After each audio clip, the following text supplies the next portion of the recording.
Auzubillahiminash-shaytanir-rajim. Bismillahir-rahmanir-rahim. Dear students of class 11th, अस्सलाम वालेकुम रहमतुल्लाहि व बरकातहू।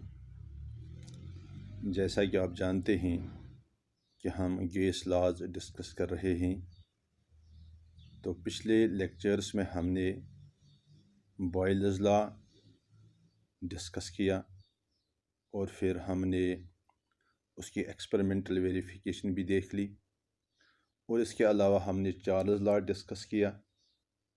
आज हमें चार्ल्स लॉ की वेरिफिकेशन पढ़नी है और जहाँ तक चार्ल्स लॉ का ताल्लुक़ है, आप जानते हैं कि चार्ल्स लॉ में हमने पढ़ा कि V जो है volume of the gas, it is directly proportional to absolute temperature, that is V is proportional to T at constant pressure.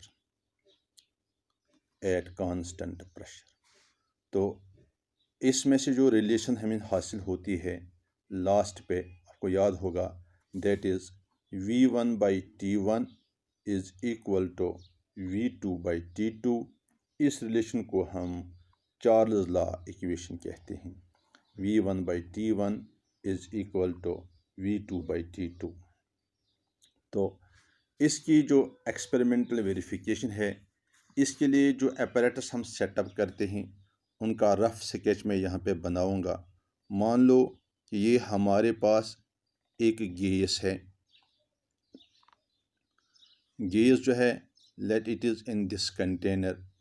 इस गैस के ऊपर जो प्रेशर है, that is maintained by placing a weight on it. और हमें इस gas का temperature note करना है।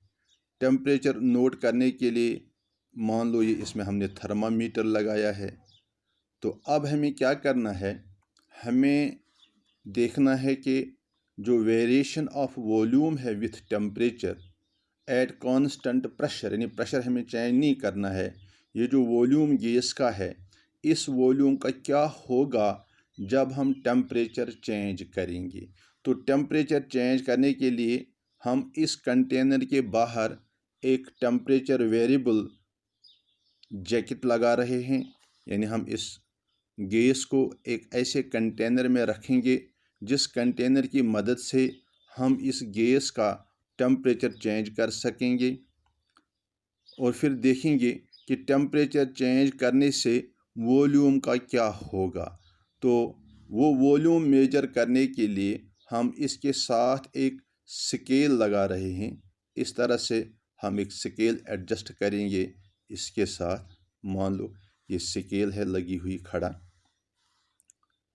Suppose this is the scale. तो अब आप खुद अंदाज़ा कर सकते हैं कि क्या होगा, थोड़ा समझने की ज़रूरत है। ये स्केल है, जो स्केल हमें वॉल्यूम ऑफ द गैस दे रही है। मान लो कि इस गैस का वॉल्यूम जो है वो एक पर्टिकुलर टेम्परेचर पे हमें इस स्केल की मदद से पता चलेगा। अगर मान लो टेम्परेचर T1 टेम्परेचर पे इस गैस का वॉल्यूम सपोज V1 था, यानी इतना था, यहाँ से लेकर यहाँ तक जो वॉल्यूम है V1 इतना था। उसके बाद हमने क्या किया, हमने टेम्परेचर रेज़ किया इस गैस का। हालांकि प्रेशर तो चेंज नहीं करते हैं, सिर्फ टेम्परेचर चेंज करते हैं।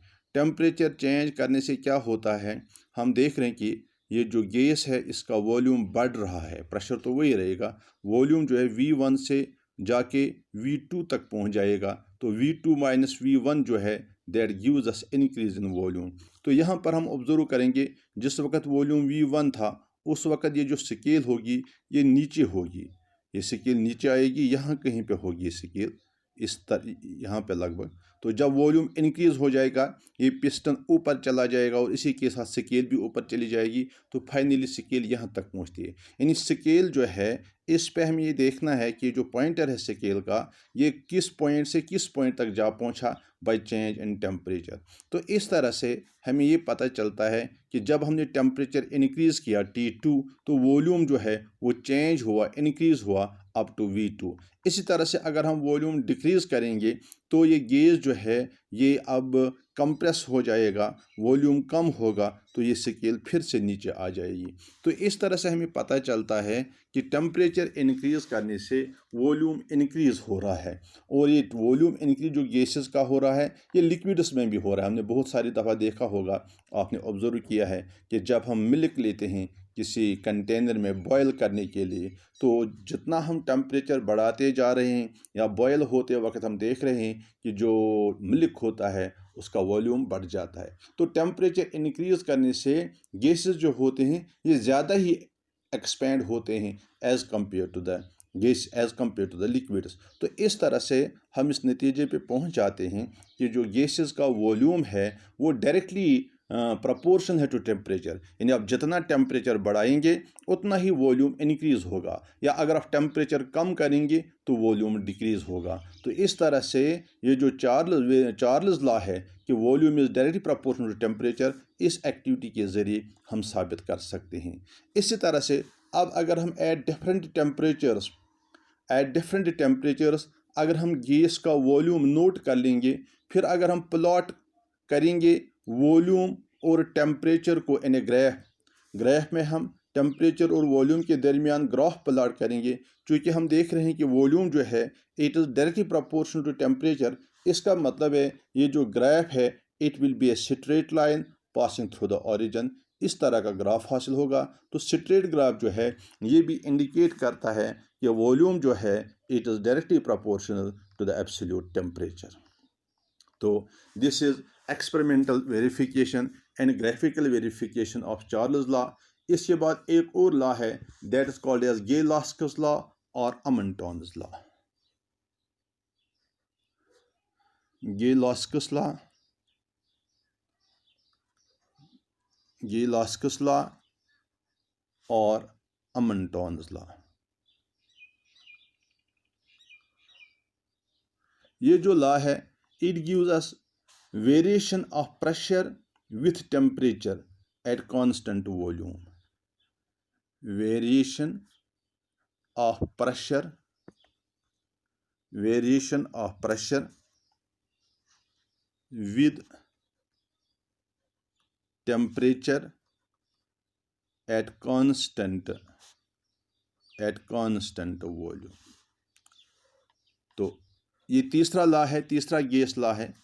पहले गेस लॉ में जैसे आपने देख लिया बॉयल्स लॉ जो था, बॉयल्स लॉ जो है वहाँ पर हम देख रहे हैं variation of volume with pressure, that means relation between volume and pressure at constant temperature.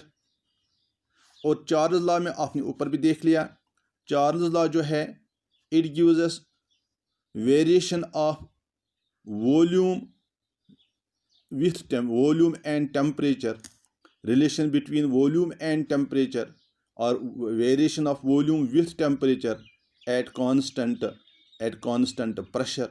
और ये जो तीसरा लॉ है it gives us variation of pressure with temperature at constant volume. यानी आप इस तरह भी कह सकते हैं कि पहला लॉ जो है उसमें हम टेम्परेचर कांस्टेंट रख रहे हैं, दूसरे लॉ में प्रेशर कांस्टेंट रख रहे हैं, और जो तीसरा लॉ है इसमें अब हम वॉल्यूम को कांस्टेंट रखेंगे। तो ये जो लॉ है ये लॉ जो है it is almost similar to that of Charles law. Definition इसी तरह की है। इसकी डेफिनेशन जो है मैं बता देता हूँ। Volume remaining constant, volume remaining constant, the pressure of a given mass of a gas, the pressure of a given mass of a gas increases or decreases, increases or decreases by 1/273 of its pressure at 0 degrees Celsius for every 1 degree rise or fall in temperature, 1 degree Celsius rise or fall in temperature. ये this is the definition of Gay-Lussac's law, या जिसे हम अमनटॉनस law भी कहते हैं. फिर से देख लीजिए. Volume remaining constant, the pressure of A given mass of a gas increases or decreases by 1/273 of its pressure at 0 degree Celsius for every 1 degree rise or fall in temperature. ये definition जो है ये Charles law से इस एतबार से similar है, identical है कि वहाँ पर भी वॉल्यूम जो होता है वो इंक्रीज और डिक्रीज होता है by 1/273 of its volume at 0 degree Celsius for 1 degree rise और फॉल इन टेम्परेचर. तो यहाँ पर वॉल्यूम के बजाय प्रेशर जो होता है, प्रेशर चेंज होता है by 1/273 times of its volume at 0 degree Celsius for every 1 degree rise और फॉल इन टेम्परेचर. तो इस तरह से जो मैथमेटिकल रिलेशन जो है वो सेम होगी जो रिलेशन वहाँ पे आती है. फ़र्क इतना है कि वहाँ पर हम वॉल्यूम लेते हैं, यहाँ वॉल्यूम के बजाय हमें प्रेशर लेना है. तो इस तरह से अगर हम देखेंगे रिलेशन जो आएगी that will be P T, that is pressure at T degree Celsius. Pressure at T degree will be equal to P0 into 1 plus T by 273. इस तरह रिलेशन आएगी. या अगर आप इसको फर्दर सॉल्व करना चाहेंगे तो it will be equal to P0 into 273 plus T divided by 273. या अगर फर्दर हम जाएंगे तो it will be equal to P0 into ये जो 273 प्लस T डिग्री है it is equal to absolute temperature divided by 273. तो इस तरह से रिलेशन हमें बनती है Pt यानी pressure at T degree Celsius is equal to P0 that is pressure at 0 degree Celsius into T by 273. तो यहाँ पर देख लीजिए ये जो P0 है pressure at 0 degree Celsius it is constant. इसी तरह से 273 जो है it is once again constant. तो इस तरह से ये जो रिलेशन है it will now become Pt is equal to constant, and that constant is generally represented by K, constant K into T, where K is equal to P0 divided by 273. ये आपको यहाँ पर क्लियर हुआ होगा. तो इस तरह से हम ये जो रिलेशन है Pt is equal to K into T, तो हम इस तरह भी लिख सकते हैं Pt is directly proportional to T, या सिंपली लिखेंगे P is directly proportional to T. That means pressure is directly proportional to the temperature. यानी जितना टेम्परेचर ज़्यादा होगा उतना ही प्रेशर भी ज़्यादा होगा. टेम्परेचर कम करेंगे तो प्रेशर भी डिक्रीज होगा. तो इस तरह से एक अल्टरनेट डेफिनेशन हमें हासिल हो जाती है फॉर गेलास्कस लॉ और अमनटॉनस लॉ. तो हम कह सकते हैं जो अल्टरनेट डेफिनेशन है वो इस तरह से बनेगी volume remaining constant, volume remaining constant is simple definition बनेगी इसके लिए. volume remaining constant, the pressure of a given mass of a gas, pressure of a given mass of a gas is directly proportional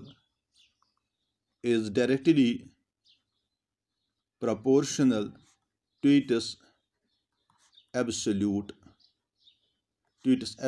temperature, or the temperature in kelvins. P is directly proportional to T, that is volume remaining constant. Pressure of a given mass of a gas is directly proportional to its absolute temperature. Mathematically तो ये बनेगा P is directly proportional to T. अगर proportionality constant हम हटा देंगे तो it will be P is equal to K into T, where K is the constant of proportionality. The value of K will depend upon the volume and the given mass of the gas. अब अगर हमारे पास एक gas है जिसका pressure P1 है at temperature T1, तो उसके लिए जो गेलास्कस इक्वेशन है that will be equal to P1 is equal to KT1.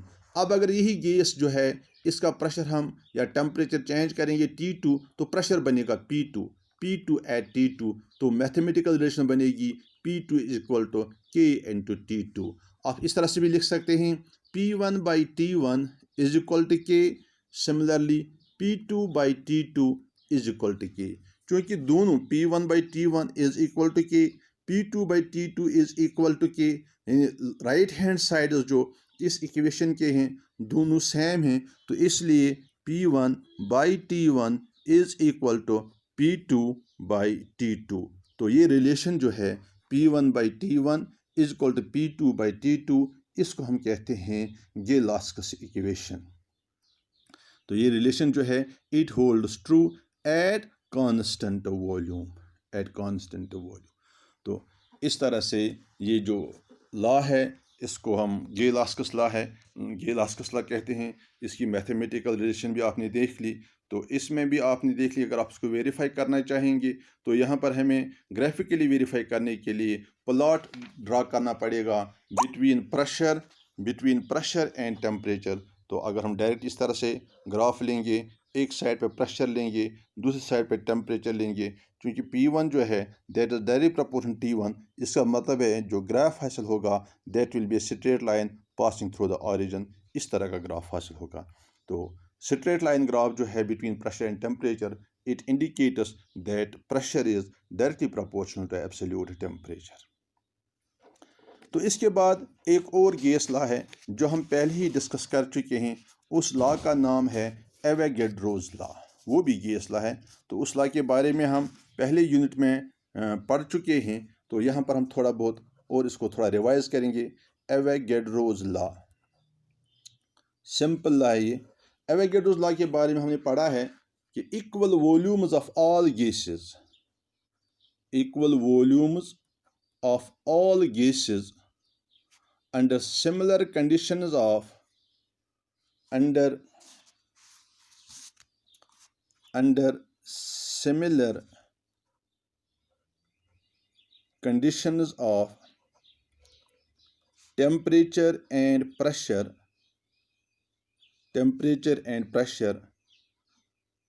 contain equal number of molecules, contain equal number of molecules। आपको याद होगा ये जो लॉ है ये बर्ज़िलस हाइपोथेसिस के बाद वजूद में आया था। बर्ज़िलस हाइपोथेसिस जो थी उसमें हम पढ़ रहे थे equal volumes of all gases under similar conditions of temperature and pressure contain equal number of atoms. फिर जब हम बर्ज़िलस हाइपोथेसिस एटॉमिक थ्योरी पे अप्लाई करते थे, डाल्टन्स थ्योरी पे, तो वहाँ पर वो डाल्टन्स थ्योरी के अगेंस्ट जा रहा था। उस वजह से हमने बर्ज़िलस हाइपोथेसिस को कैंसिल किया था, उसको रिजेक्ट किया था। तो उसके बाद एवोगैड्रो ने हमें पहले एटम और मॉलिक्यूल के दरमियान क्लियर डिस्टिंक्शन दी थी कि उनके दरमियान क्या डिफरेंस है, मॉलिक्यूल क्या है, एटम क्या है। तो फिर उसके बाद एवोगैड्रो ने हमें ये लॉ दे दिया।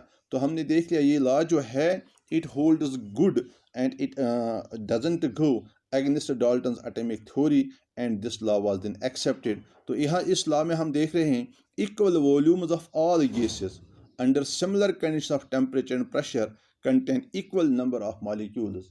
इसका मतलब ये हुआ अगर हम किसी भी गैस, जितनी भी गैस हमारे पास में, कोई भी गैस अगर हम लेंगे और उन गैसेस का इक्वल वॉल्यूम लेंगे और उनका टेम्परेचर और प्रेशर एक जैसा होगा तो फिर उनमें इक्वल नंबर ऑफ मॉलिक्यूल्स होंगे। तो इस एवोगैड्रोस लॉ में वहाँ पे हमने देख लिया था इन डिटेल, उसकी डिस्कशंस हुई थी।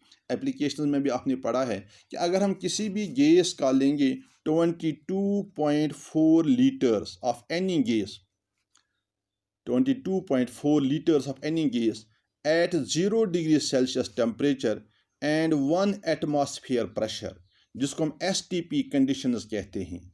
तो कोई भी गैस हो, चाहे हाइड्रोजन हो, ऑक्सीजन हो, नाइट्रोजन हो, क्लोरीन हो, तो टेम्परेचर और प्रेशर ये होना चाहिए 0 degree Celsius and 1 atmosphere pressure. तो हम देखेंगे कि हर गैस का वॉल्यूम होगा 22.4 लीटर्स।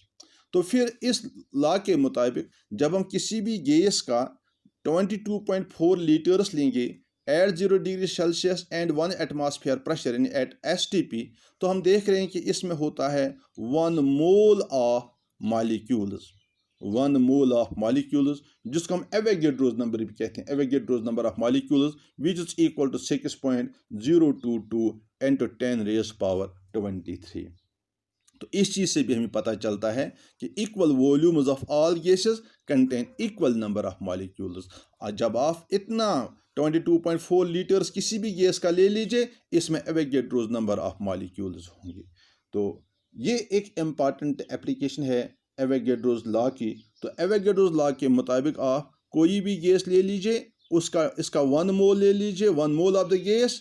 तो टेम्परेचर और प्रेशर कंडीशंस अगर ये रखेंगे तो फिर उस एतबार से वॉल्यूम जो होगा दैट विल बी 22.4 लीटर्स। और एक बात फिर से नोट कीजिए ये भी, अगर आप प्रेशर एटमॉस्फेयर के बजाय बार्स में लेंगे, यानी temperature 0 degree Celsius and pressure 1 बार, तो फिर उस वक्त वॉल्यूम जो होता है that is not 22.4 litres, that is 22.7 litres. ये चीज़ भी नोट कीजिए। एक और पॉइंट नोट कीजिए, यानी पहला पॉइंट जो था कि जब हम प्रेशर एटमॉस्फेयर्स में ले रहे हैं तो volume of 1 mole is equal to 22.4 litres. अब अगर हम टेम्परेचर यही 0 डिग्री सेल्सियस रखेंगे और प्रेशर 1 बार लेंगे तो उस सूरत में जो वॉल्यूम होगा गैस का दैट विल बी 22.7 लीटर्स। और तीसरा इम्पॉर्टेंट पॉइंट जो नोट कीजिए कि एक और कंडीशन हम ले रहे हैं, अगर हम टेम्परेचर लेंगे room temperature that is 298.15 kelvin और सिंपली 298 और प्रेशर लेंगे 1 बार, तो उस वक्त जो volume of 1 mole of the gas है दैट इज इक्वल टू 24.789 और which is simply taken as 24.800 litres of the gas. तो इस वक्त जो ये वॉल्यूम ऑफ द गैस है for 1 mole of the molecules, 1 mole of the gas जो है उसका वॉल्यूम जो है 24.800 litres at 298.5 kelvin, that is room temperature, at room temperature. ये नोट कीजिए, जो STP है, STP हम टेम्परेचर 0 डिग्री लेते हैं और प्रेशर 1 एटमॉस्फेयर या 1 बार लेते हैं, जबकि ये कंडीशन जब हम रूम टेम्परेचर लेते हैं इस वक्त हम इसको STP नहीं कहते हैं, बल्कि इसके लिए हम टर्म इस्तेमाल करते हैं SATP, standard ambient temperature pressure, standard ambient temperature and pressure, SATP। ये नोट कीजिए, standard ambient BIENT standard ambient temperature and pressure, STAP। Generally ये टर्म जो है, ये स्टैंडर्ड टेम्परेचर प्रेशर जो है, स्टैंडर्ड कंडीशन जो है, ये हम अक्सर थर्मोडायनेमिक्स के दौरान इस्तेमाल करते हैं। तो इस वक्त आप देख लीजिए वॉल्यूम ऑफ द गैस जो होता है for 1 mole of the gas 24.800 litre. इसका मतलब है अगर आप कोई भी gas standard ambient temperature and pressure पर लेंगे 24.800 लीटर्स, तो उस गैस में होगा 1 mole of the gases that is 6.022 × 10⁻23।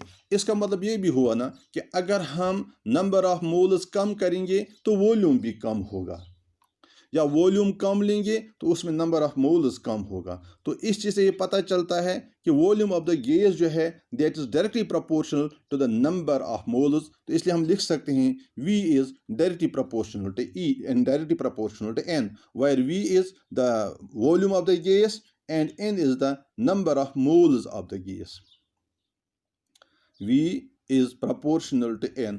अगर हम प्रोपोर्शनलिटी हटा देंगे तो ये बनेगा V is equal to Kn, where K is the constant of proportionality। अब जहाँ तक N का ताल्लुक है, नंबर ऑफ मोल्स, इसके बारे में आप पहले ही पढ़ चुके हैं। It is equal to mass of the gas divided by molecular mass, mass of the substance. ये जो M है, M means mass and capital M जो है इट मीन्स मोलर मास।